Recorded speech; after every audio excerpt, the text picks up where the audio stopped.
वो घर श्मशान है जिसमें प्रभु चर्चा न हो। आज का मानव इतना व्यस्त है कि चाह कर भी भजन के लिए समय नहीं निकाल पाता। ऐसी परिस्थिति में गीता का संदेश कर्ण कुहरों तक पहुंच भर जाए तो परम श्रेय और समृद्धि के संस्कारों का बीजारोपण हो जाता है। भगवान की वाणी के इन कैसेटों से दिन भर उस परम प्रभु का स्मरण बना रहेगा और यही भजन की आधारशिला है।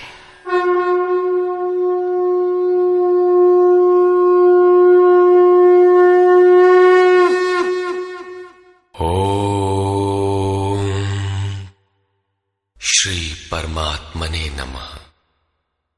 यथार्थ गीता श्रीमद् भगवद गीता अथ नवमोऽध्याय।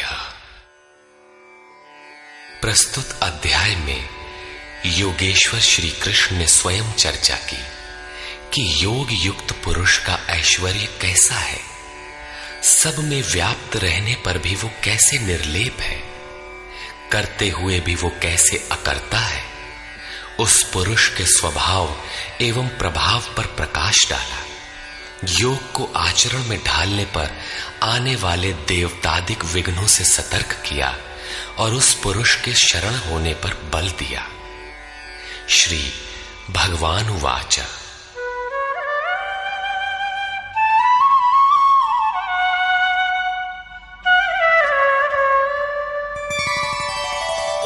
इदन्तु ते गुह्यतमम् प्रवक्ष्याम्यनसूयवे ज्ञानं विज्ञानसहितं यज्ञात्वा मोक्ष्यसे शुभात्। योगेश्वर श्री कृष्ण ने कहा, अर्जुन, असूया अर्थात डाह ईर्ष्या रहित तेरे लिए मैं इस परम गोपनीय ज्ञान को विज्ञान सहित कहूंगा, अर्थात प्राप्ति के पश्चात महापुरुष की रहनी के साथ कहूंगा कि कैसे वो महापुरुष सर्वत्र एक साथ कर्म करता है, कैसे वो जागृति प्रदान करता है, रथी बनकर आत्मा के साथ कैसे सदैव रहता है। यत् ज्ञात्वा, जिसे साक्षात जानकर तू दुख रूपी संसार से मुक्त हो जाएगा। वो ज्ञान कैसा है, इस पर कहते हैं, राजविद्या राजगुह्यम् पवित्रमिदमुत्तमम् प्रत्यक्षावगमम् धर्म्यम् सुसुखम् कर्तुमव्ययम्। विज्ञान से संयुक्त ये ज्ञान सभी विद्याओं का राजा है। विद्या का अर्थ भाषा ज्ञान अथवा शिक्षा नहीं है। विद्या ही का ब्रह्म गति प्रदाया सा विद्या या विमुक्तये। विद्या उसे कहते हैं कि जिसके पास आए उसे उठाकर ब्रह्म पथ पर चलाते हुए मोक्ष प्रदान कर दे। यदि रास्ते में रिद्धियों सिद्धियों अथवा प्रकृति में कहीं उलझ गया तो सिद्ध है कि अविद्या सफल हो गई। वो विद्या नहीं है। ये राजविद्या ऐसी है जो निश्चित कल्याण करने वाली है। ये सभी गोपनीयों का राजा है। अविद्या और विद्या के अवगुंठन का अनावरण होने पर योग युक्तता के पश्चात ही इससे मिलन होता है। ये अति पवित्र, उत्तम और प्रत्यक्ष फल वाला है। इधर करो उधर लो, ऐसा प्रत्यक्ष फल वाला है। ये अंधविश्वास नहीं है कि इस जन्म में साधन करो, फल कभी दूसरे जन्मों में मिलेगा। ये परम धर्म परमात्मा से संयुक्त है। विज्ञान सहित ये ज्ञान करने में सरल और अविनाशी है। अश्रद्धाना पुरुषा धर्मस्यास्य परन्तप अप्राप्य मां निवर्तन्ते मृत्यु संसार वर्त्मनि। परंतप अर्जुन, इस धर्म में अर्थात जिसका थोड़ा भी साधन करने पर विनाश नहीं होता, श्रद्धा रहित पुरुष मुझे प्राप्त न होकर संसार क्षेत्र में भ्रमण करता ही रहता है। अतः श्रद्धा अनिवार्य है। क्या आप संसार से परे हैं? इस पर कहते हैं, मया ततमिदं सर्वं जगदव्यक्तमूर्तिना मत्स्थानि सर्वभूतानि न चाहं तेष्वस्थितः।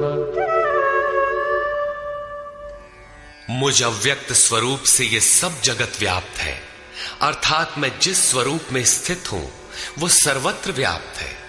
सभी प्राणी मुझ में स्थान पाए हैं, किंतु मैं उनमें स्थित नहीं हूं, क्योंकि मैं अव्यक्त स्वरूप में स्थित हूं। महापुरुष जिस अव्यक्त स्वरूप में स्थित हैं, वहीं से अर्थात शरीर छोड़कर उसी अव्यक्त स्तर से ही बात करते हैं। इसी क्रम में आगे कहते हैं, न च मत्स्थानि भूतानि पश्य मे योगमैश्वरम् भूतभृन्न च भूतस्थो ममात्मा भूतभावनः। वस्तुतः सब भूत भी मुझ में स्थित नहीं है, क्योंकि वे मरण धर्मा है, प्रकृति के आश्रित हैं। किंतु मेरे योग माया के ऐश्वर्य को देख कि जीवधारियों को उत्पन्न और पोषण करने वाला मेरा आत्मा भूतों में स्थित नहीं है। मैं आत्म स्वरूप हूं, इसलिए मैं उन भूतों में स्थित नहीं हूं। यही योग का प्रभाव है। इसको स्पष्ट करने के लिए योगेश्वर श्री कृष्ण दृष्टांत देते हैं। यथाकाशस्थितो नित्यं वायु सर्वत्र गो महान् तथा सर्वाणि भूतानि मत्स्थानीत्युपधारय। जैसे आकाश में ही उत्पन्न होने वाला महान वायु आकाश में सदैव स्थित है, किंतु उसे मलिन नहीं कर पाता, ठीक वैसे ही संपूर्ण भूत मुझ में स्थित है, ऐसा जान। ठीक इसी प्रकार मैं आकाशवत निर्लेप हूं, वे मुझे मलिन नहीं कर पाते। प्रश्न पूरा हुआ। यही योग का प्रभाव है। अब योगी करता क्या है, इस पर कहते हैं,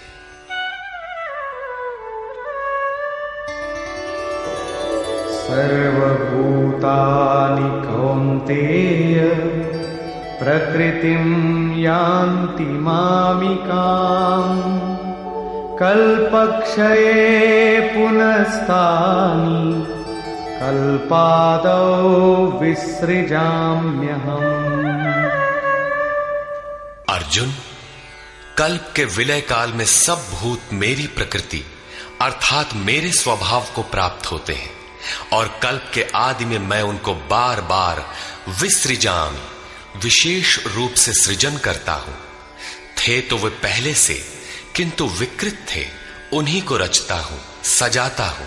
जो अचेत हैं उन्हें जागृत करता हूं, कल्प के लिए प्रेरित करता हूं। कल्प का तात्पर्य है उत्थानोन्मुख परिवर्तन।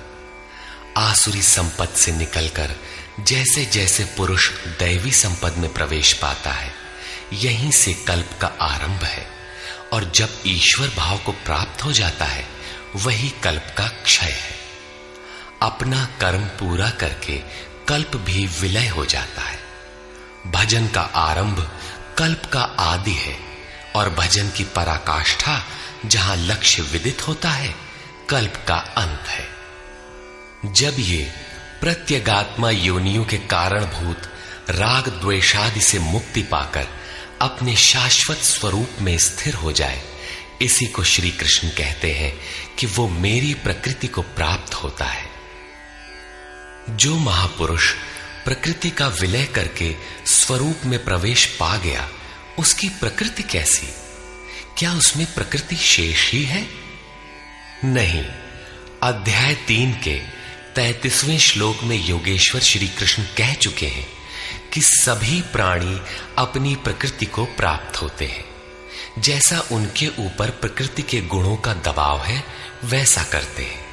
और ज्ञानवानपि, प्रत्यक्ष दर्शन के साथ जानकारी वाला ज्ञानी भी अपनी प्रकृति के सदृश चेष्टा करता है। ये पीछे वालों के कल्याण के लिए करता है। पूर्ण ज्ञानी तत्व स्थित महापुरुष की रहनी ही उसकी प्रकृति है। वो अपने इसी स्वभाव में बरतता है।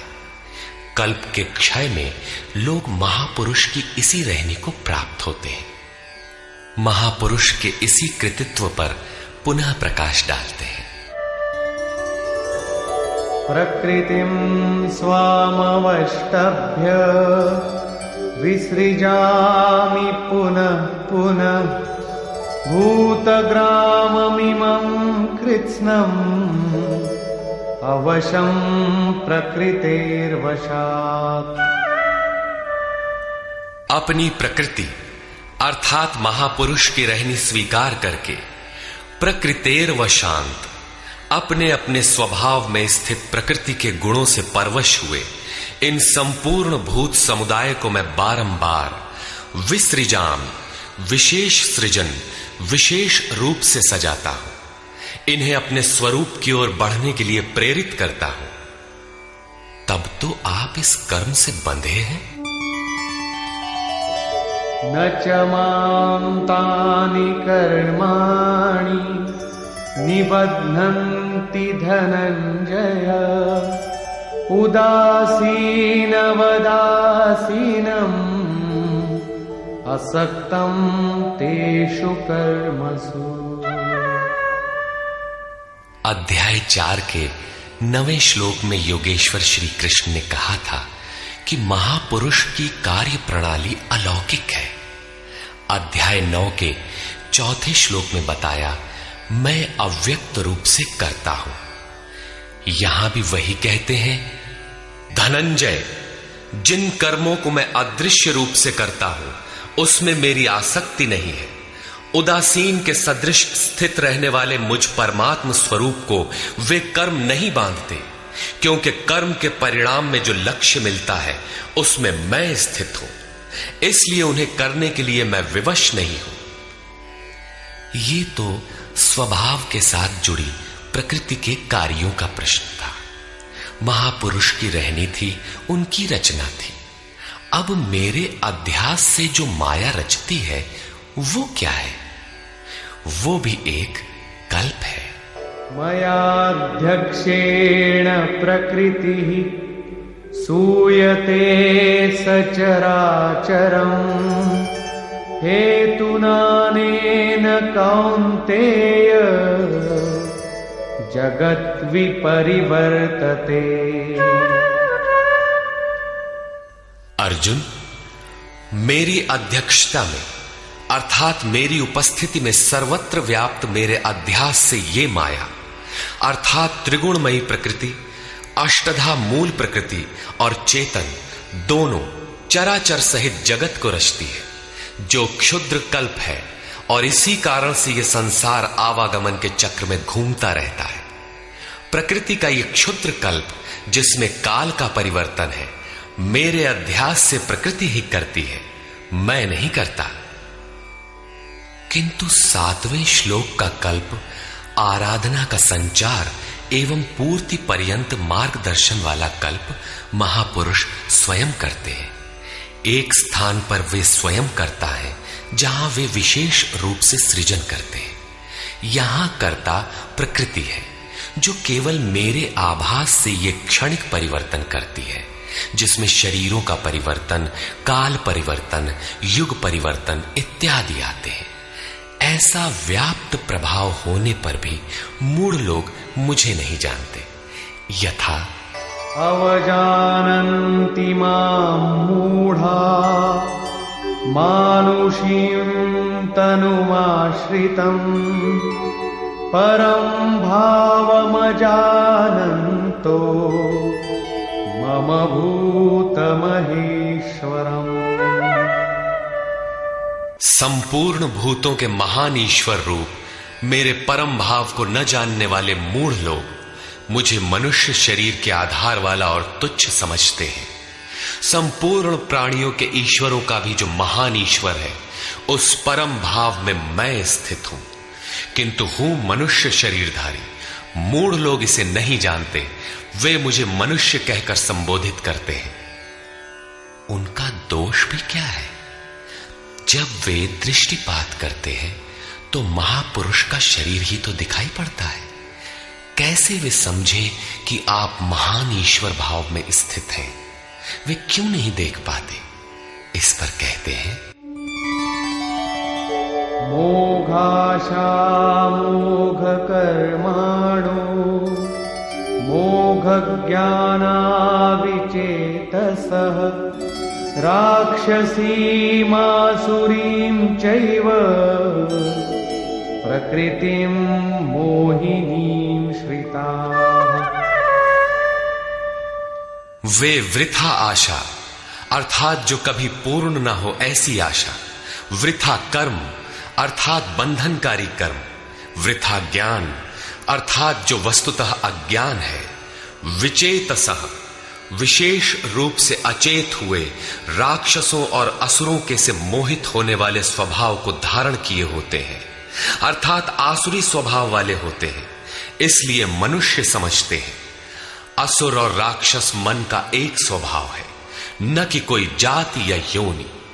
आसुरी स्वभाव वाले मुझे नहीं जान पाते, किंतु महात्मा जन मुझे जानते और भजते हैं। महात्मानस्तु मां पार्थ दैवीं प्रकृतिमाश्रिताः भजन्त्यनन्यमनसो ज्ञात्वा भूतादिमौ व्ययम्। हे पार्थ, परंतु दैवी प्रकृति अर्थात दैवी संपत्ति के आश्रित हुए महात्मा जन मुझे सब भूतों का आदिकरण अव्यक्त और अक्षर जानकर अनन्य मन से अर्थात मन के अंतराल में किसी अन्य को स्थान न देकर केवल मुझ में श्रद्धा रखकर निरंतर मुझे भजते हैं। किस प्रकार भजते हैं? इस पर कहते हैं, सततं कीर्तयन्तो मां यतन्तश्च दृढव्रताः नमस्यन्तश्च मां भक्त्या नित्ययुक्ता उपासते। वे निरंतर चिंतन के व्रत में अचल रहते हुए मेरे गुणों का चिंतन करते हैं, प्राप्ति के यत्न करते हैं और मुझे बारंबार नमस्कार करते हुए सदैव मुझसे संयुक्त होकर अनन्य भक्ति से मुझे उपासते हैं, अविरल लगे रहते हैं। कौन सी उपासना करते हैं? कैसा है ये कीर्ति ज्ञान? कोई दूसरी उपासना नहीं, वरन वही यज्ञ जिसे विस्तार से बता आए हैं, उसी आराधना को यहां संक्षेप में योगेश्वर श्री कृष्ण दोहरा रहे हैं। ज्ञानयज्ञेन चाप्यन्ये यजन्तो मामुपासते एकत्वेन पृथक्त्वेन बहुधा विश्वतो मुखम्। उनमें से कोई तो मुझ सर्वव्याप्त विराट परमात्मा को ज्ञान यज्ञ द्वारा यजन करते हैं, अर्थात अपनी लाभ हानि और शक्ति को समझकर इसी नियत कर्म यज्ञ में प्रवृत्त होते हैं। कुछ एकत्व भाव से मेरी उपासना करते हैं कि मुझे इसी में एक होना है, और दूसरे सब कुछ मुझे अलग रखकर मुझे समर्पण करके निष्काम सेवा भाव से मुझे उपासते हैं तथा बहुत प्रकार से उपासते हैं, क्योंकि एक ही यज्ञ के ये सभी ऊंचे नीचे स्तर हैं। यज्ञ का आरंभ सेवा से ही होता है, किंतु उसका अनुष्ठान होता कैसे है? योगेश्वर श्री कृष्ण कहते हैं, यज्ञ मैं करता हूं। यदि महापुरुष रथी न हो तो यज्ञ पार नहीं लगेगा। उन्हीं के निर्देशन में साधक समझ पाता है कि अब वो किस स्तर पर है, कहां तक पहुंच सका है। वस्तुतः यज्ञकर्ता कौन है? इस पर योगेश्वर श्री कृष्ण कहते हैं, अहं क्रतुरहं यज्ञः स्वधाहमहमौषधम् मन्त्रोऽहमहमेवाज्यम् अहमग्निरहं हुतम्। कर्ता मैं हूं। वस्तुतः कर्ता के पीछे प्रेरक के रूप में सदैव संचालित करने वाला इष्ट ही है। कर्ता द्वारा जो पार लगता है मेरी देन है। यज्ञ मैं हूं। यज्ञ आराधना की विधि विशेष है। पूर्ति काल में यज्ञ जिसका सृजन करता है, उस अमृत का पान करने वाला पुरुष सनातन ब्रह्म में प्रवेश पा जाता है। स्वधा मैं हूं, अर्थात अतीत के अनंत संस्कारों का विलय करना, उन्हें तृप्त कर देना मेरी देन है। भवरोग को मिटाने वाली औषधि मैं हूं। मुझे पाकर लोग इस रोग से निवृत्त हो जाते हैं। मंत्र मैं हूं। मन को श्वास के अंतराल में निरोध करना मेरी देन है। इस निरोध क्रिया में तीव्रता लाने वाली वस्तु आज्य अर्थात हवि भी मैं हूं। अग्नि मैं हूं। मेरे ही प्रकाश में मन की सभी प्रवृत्तियां विलय होती हैं तथा हवन अर्थात समर्पण भी मैं ही हूं। यहां योगेश्वर श्री कृष्ण बार बार मैं हूं कह रहे हैं। इसका आशय मात्र इतना है कि मैं ही प्रेरक के रूप में आत्मा से अभिन्न होकर खड़ा हो जाता हूं तथा निरंतर निर्णय देते हुए योग क्रिया को पूर्ण कराता हूं। इसी का नाम विज्ञान है। पूज्य महाराज जी कहा करते थे कि जब तक इष्ट देव रथी होकर श्वास प्रश्वास पर रोकथाम न करने लगे तब तक भजन आरंभ ही नहीं होता। कोई लाख आंख मूंदे भजन करे, शरीर को तपा डाले, लेकिन जब तक जिस परमात्मा की हमें चाह है, वो जिस सतह पर हम खड़े हैं उस स्तर पर उतरकर आत्मा से अभिन्न होकर जागृत नहीं हो जाता, तब तक सही मात्रा में भजन का स्वरूप समझ में नहीं आता। इसीलिए महाराज जी कहते थे, मेरे स्वरूप को पकड़ो, मैं सब दूंगा। श्री कृष्ण कहते हैं, सब मुझसे होता है। पिताहमस्य जगतो माता धाता पितामहः वेद्यं पवित्रमोंकार ऋक्सामयजुरेव च। अर्जुन, मैं ही संपूर्ण जगत का धाता अर्थात धारण करने वाला, पिता अर्थात पालन करने वाला, माता अर्थात उत्पन्न करने वाला, पितामह अर्थात मूल उद्गम हूं, जिसमें सभी प्रवेश पाते हैं, और जानने योग्य पवित्र ओंकार अर्थात जो अहम आकारः इति ओंकारः, वो परमात्मा मेरे स्वरूप में है। सोहम, तत्वमसि इत्यादि एक दूसरे के पर्याय हैं। ऐसा जानने योग्य स्वरूप मैं ही हूं। ऋक् अर्थात संपूर्ण प्रार्थना, साम अर्थात समत्व दिलाने वाली प्रक्रिया, यजुः अर्थात यजन की विधि विशेष भी मैं ही हूं। योग अनुष्ठान के उक्त तीनों आवश्यक अंग मुझसे होते हैं। गतिर्भर्ता प्रभु साक्षी निवास शरणं सुहृत् प्रभवः प्रलय स्थानं निधानं बीजमव्ययम्। हे अर्जुन, गति ही अर्थात प्राप्त होने योग्य परम गति, भर्ता भरण पोषण करने वाला, सबका स्वामी, साक्षी अर्थात दृष्टा रूप में स्थित सबको जानने वाला, सबका वास स्थान शरण लेने योग्य, अकारण प्रेमी मित्र, उत्पत्ति और प्रलय अर्थात शुभाशुभ संस्कारों का विलय तथा अविनाशी कारण मैं ही हूं, अर्थात अंत में जिनमें प्रवेश मिलता है वे सारी विभूतियां मैं ही हूं। तपाम्यहमहं वर्षम् निगृह्णाम्युत्सृजामि च अमृतं चैव मृत्युश्च सदसच्चाहमर्जुन। मैं सूर्य रूप से तपता हूं, वर्षा को आकर्षित करता हूं, मृत्यु से परे अमृतत्व तथा मृत्यु, सत और असत सब कुछ मैं ही हूं, अर्थात जो परम प्रकाश प्रदान करता है वो सूर्य मैं ही हूं। कभी कभी भजने वाले मुझे असत भी मान बैठते हैं, वे मृत्यु को प्राप्त होते हैं। इस प्रकार कहते हैं,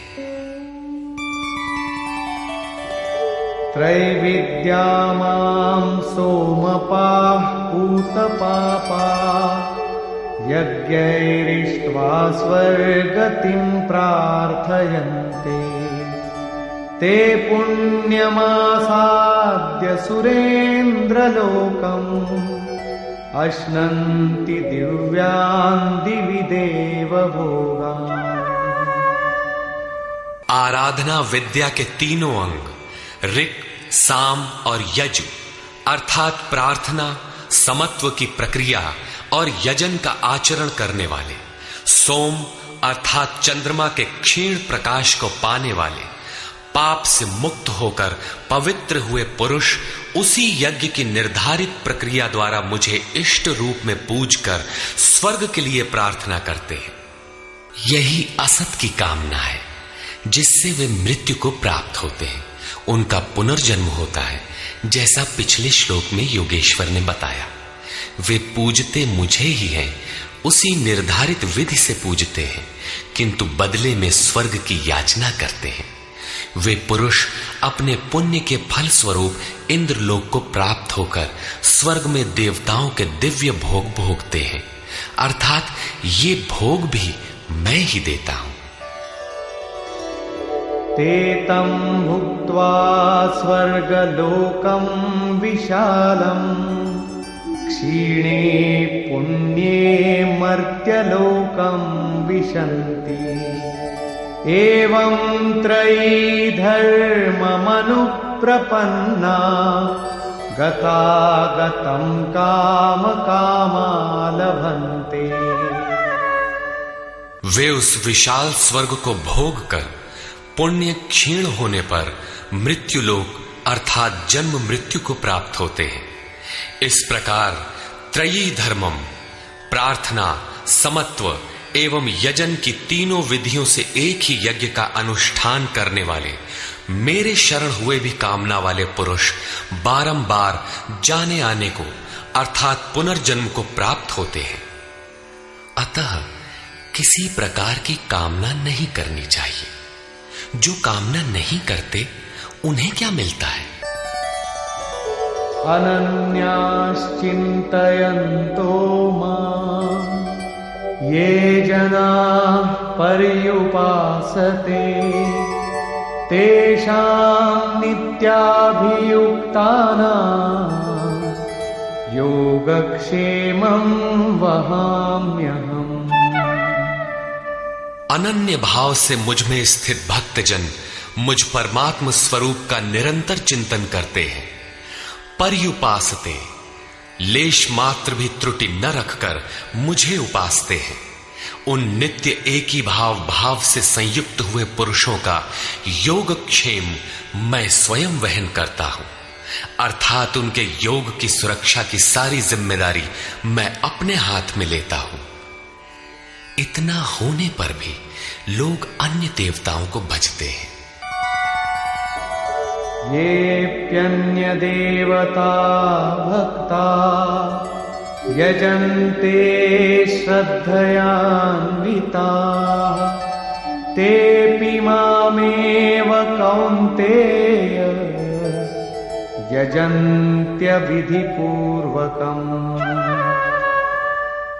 कौन्तेय, श्रद्धा से युक्त हुए जो भक्त दूसरे दूसरे देवताओं को पूजते हैं वे भी मुझे ही पूजते हैं, किंतु उनका वो पूजना अविधि पूर्वक है, मेरी प्राप्ति की विधि से रहित है। यहां योगेश्वर श्री कृष्ण ने दूसरी बार देवताओं के प्रकरण को लिया है। सर्वप्रथम अध्याय 7 के 20वें से 23वें श्लोक तक उन्होंने कहा, अर्जुन, कामनाओं द्वारा जिनके ज्ञान का अपहरण कर लिया गया है, ऐसे मूढ़ बुद्धि पुरुष अन्य देवताओं की पूजा करते हैं, और जहां पूजा करते हैं वहां देवता नाम की सक्षम सत्ता तो है नहीं, परंतु पीपल, पत्थर, भूत, भवानी अथवा अन्यत्र जहां उनकी श्रद्धा झुक जाती है वहां कोई देवता नहीं है। मैं ही सर्वत्र हूं, उस स्थान पर मैं ही खड़ा होकर उनकी देव श्रद्धा को उन स्थानों पर स्थिर करता हूं। मैं ही फल का विधान करता हूं, फल देता हूं। फल निश्चित मिलता है, किंतु उनका फल नाशवान है। आज है तो कल भोगने में आ जाएगा, नष्ट हो जाएगा, जबकि मेरा भक्त नष्ट नहीं होता। अतः वे मूढ़ बुद्धि जिनके ज्ञान का अपहरण हो गया है वही अन्य देवता की पूजा करते हैं। प्रस्तुत अध्याय 9 के 23 से 25वें श्लोक तक योगेश्वर श्री कृष्ण पुनः दोहराते हैं, अर्जुन, जो श्रद्धा से अन्य अन्य देवताओं को पूजते हैं वे मुझे ही पूजते हैं, किंतु अविधि पूर्वक है। अब प्रश्न उठता है कि जब वे भी प्रकारांतर से आपको ही पूजते हैं और फल भी मिलता ही है, तो दोष क्या है? अहम ही सर्वयज्ञानां भोक्ता च प्रभुरेव च न तु मामभिजानन्ति तत्त्वेनातश्च वन्ति ते। संपूर्ण यज्ञों का भोक्ता अर्थात यज्ञ जिसमें विलय होते हैं, यज्ञ के परिणाम में जो मिलता है वो मैं हूं और स्वामी भी मैं ही हूं, परंतु वे मुझे तत्व से भली प्रकार नहीं जानते, इसलिए च्यवंती गिरते हैं, अर्थात वे कभी अन्य देवताओं में गिरते हैं और तत्व से जब तक नहीं जानते तब तक कामनाओं से भी गिरते हैं। उनकी गति क्या है? यान्ति देवव्रता देवान् पितॄन् यान्ति पितृव्रताः भूतानि यान्ति भूतेजा यान्ति मद्याजिनोऽपि माम्। अर्जुन, देवताओं को पूजने वाले देवताओं को प्राप्त होते हैं। देवता हैं तो परिवर्तित सत्ता, वे अपने सदकर्मानुसार जीवन व्यतीत करते हैं। पितरों को पूजने वाले पितरों को प्राप्त होते हैं, अर्थात अतीत में उलझे रहते हैं। भूतों को पूजने वाले भूत होते हैं, शरीर धारण करते हैं, और मेरा भक्त मुझे प्राप्त होता है। वे मेरे साक्षात स्वरूप होते हैं, उनका पतन नहीं होता। इतना ही नहीं, मेरी पूजा का विधान भी सरल है। पत्रं पुष्पं फलं तोयं यो मे भक्त्या प्रयच्छति तदहं भक्त्युपहृतम् अश्नामि प्रयतात्मनः। भक्ति का आरंभ यहीं से है कि पत्र, पुष्प, फल, जल इत्यादि जो कोई मुझे भक्ति पूर्वक अर्पित करता है, मन से प्रयत्न करने वाले उस भक्त का वो सब मैं खाता हूं, अर्थात स्वीकार करता हूं। इसलिए यत्करोषि यदश्नासि यज्जुहोषि ददासि यत्तपस्यसि कौन्तेय तत्कुरुष्व मदर्पणम्। अर्जुन, तू जो कर्म अर्थात यथार्थ कर्म करता है, जो खाता है, जो हवन करता है, समर्पण करता है, दान देता है, मन सहित इंद्रियों को जो मेरे अनुरूप तपाता है, वो सब मुझे अर्पण कर, अर्थात मेरे प्रति समर्पित होकर ये सब कर। समर्पण करने से योग के क्षेत्र की जिम्मेदारी मैं ले लूंगा।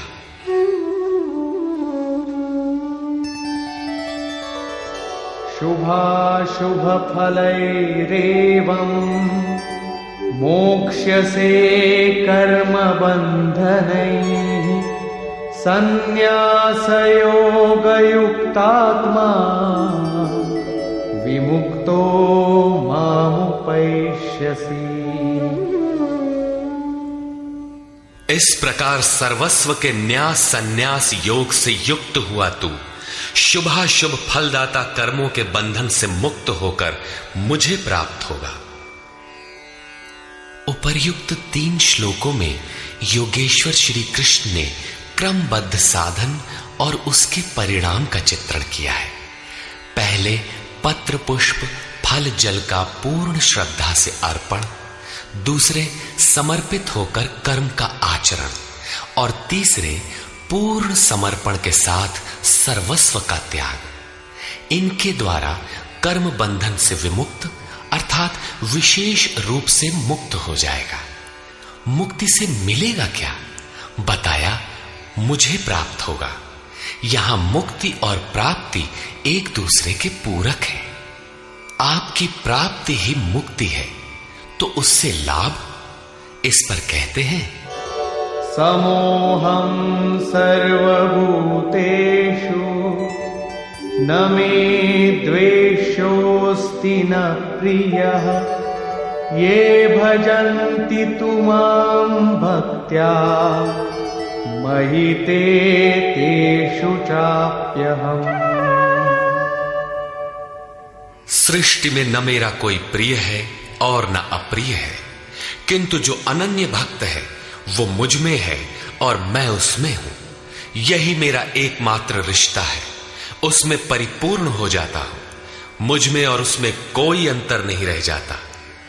तब तो बहुत भाग्यशाली लोग ही भजन करते होंगे। भजन करने का अधिकार किसे है? इस पर योगेश्वर श्री कृष्ण कहते हैं,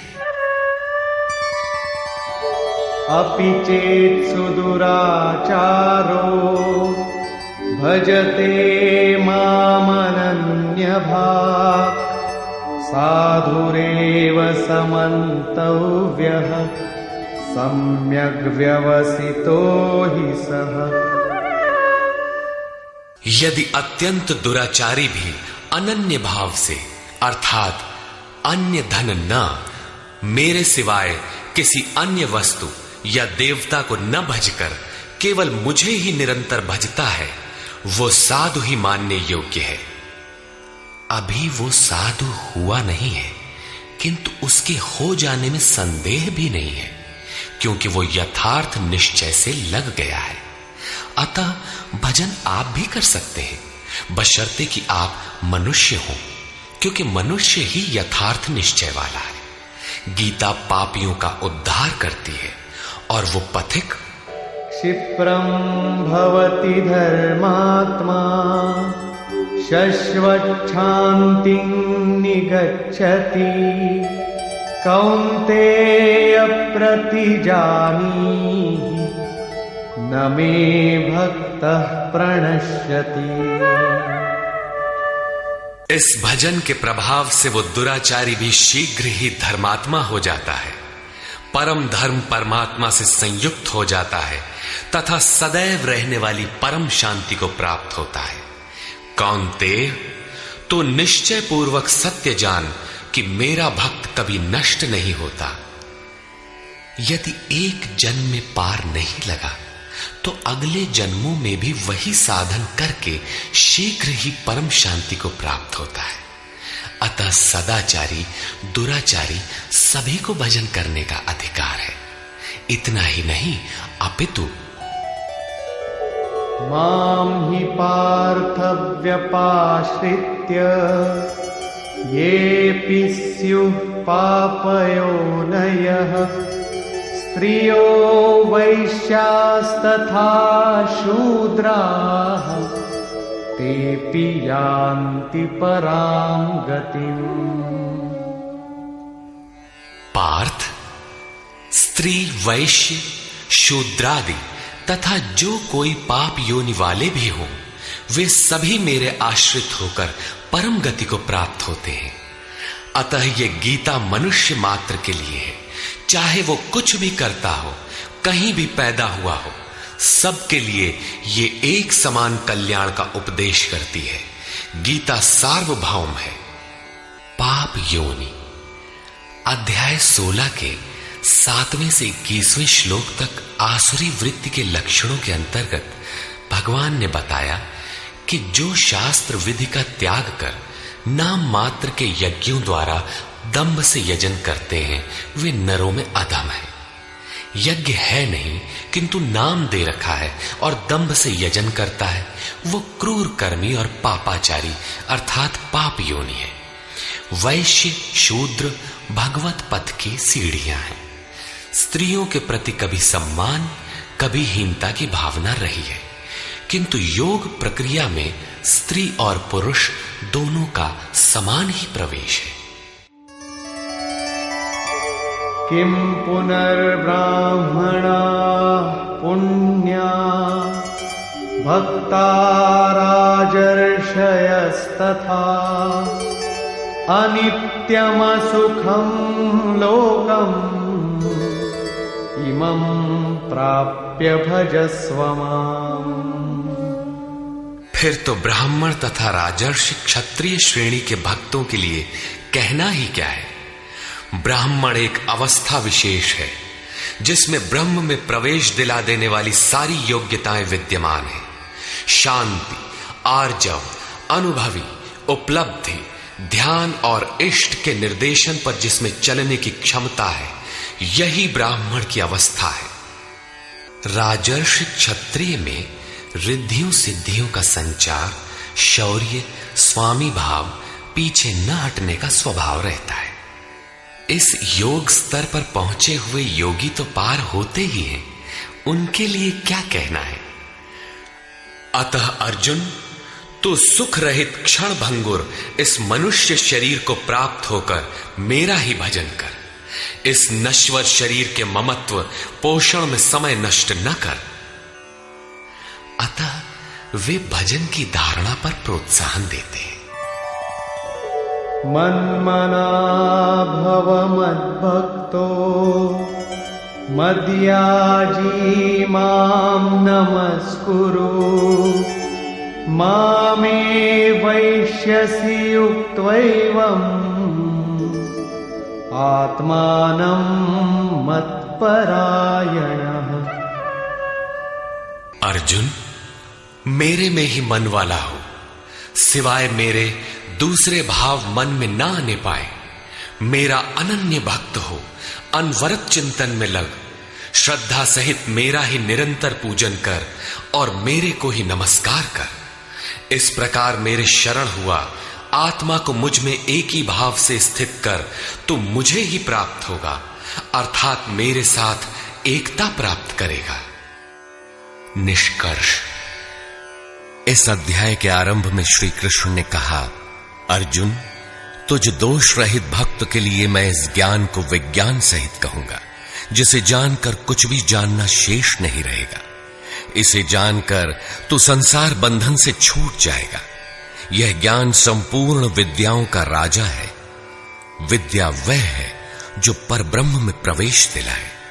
यह ज्ञान उसका भी राजा है, अर्थात निश्चित कल्याण करने वाला है। यह संपूर्ण गोपनीयों का भी राजा है। गोपनीय वस्तु को भी प्रत्यक्ष कराने वाला है। यह प्रत्यक्ष फल वाला, साधन करने में सुगम और अविनाशी है।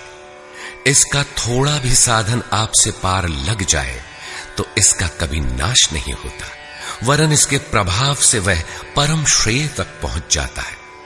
किंतु इसमें एक शर्त है, श्रद्धा विहीन पुरुष परम गति को प्राप्त न होकर संसार चक्र में भटकता है। योगेश्वर श्री कृष्ण ने योग के ऐश्वर्य पर भी प्रकाश डाला। दुख के संयोग का वियोग ही योग है। अर्थात जो संसार के संयोग वियोग से सर्वथा रहित है, उसका नाम योग है। परम तत्व परमात्मा के मिलन का नाम योग है। परमात्मा की प्राप्ति ही योग की पराकाष्ठा है। जो इसमें प्रवेश पा गया, उस योगी के प्रभाव को देख कि संपूर्ण भूतों का स्वामी और जीवधारियों का पोषण करने वाला होने पर भी मेरा आत्मा उन भूतों में स्थित नहीं है। मैं आत्म स्वरूप में स्थित हूं। वही हूं जैसे आकाश से उत्पन्न सर्वत्र विचरने वाला वायु आकाश में ही स्थित है, किंतु उसे मलिन नहीं कर पाता। उसी प्रकार संपूर्ण भूत मुझ में स्थित है, लेकिन मैं उनमें लिप्त नहीं हूं। अर्जुन, कल्प के आदि में मैं भूतों को विशेष प्रकार से रचता हूं, सजाता हूं, और कल्प के पूर्ति काल में संपूर्ण भूत मेरी प्रकृति को अर्थात योगारूढ़ महापुरुष की रहनी को, उनके अव्यक्त भाव को प्राप्त होते हैं।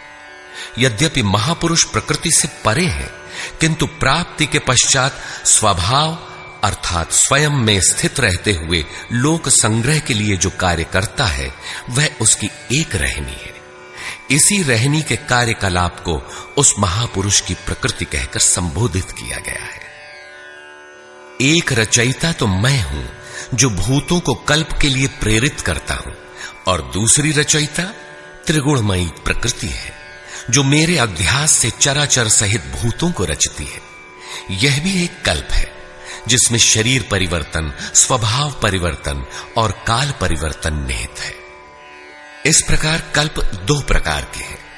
एक तो वस्तु का, शरीर और काल का परिवर्तन कल्प है। यह परिवर्तन प्रकृति ही मेरे आभास से करती है, किंतु इससे महान कल्प जो आत्मा को निर्मल स्वरूप प्रदान करता है, उसका श्रृंगार महापुरुष करते हैं। वे अचेत भूतों को सचेत करते हैं। भजन का आदि ही इस कल्प का आरंभ है, और भजन की पराकाष्ठा कल्प का अंत है। जब यह कल्प भवरोग से पूर्ण निरोग बनाकर शाश्वत ब्रह्म में प्रवेश अर्थात स्थिति दिला देता है, उस प्रवेश काल में योगी मेरी रहनी और मेरे स्वरूप को प्राप्त होता है। प्राप्ति के पश्चात महापुरुष की रहनी ही उसकी प्रकृति है।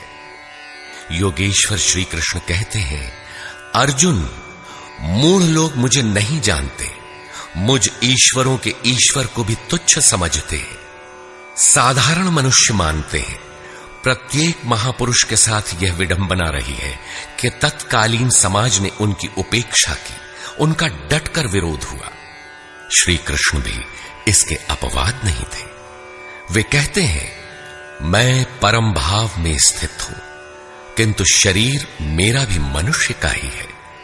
अतः मूढ़ पुरुष मुझे तुच्छ कहकर, मनुष्य कहकर संबोधित करते हैं।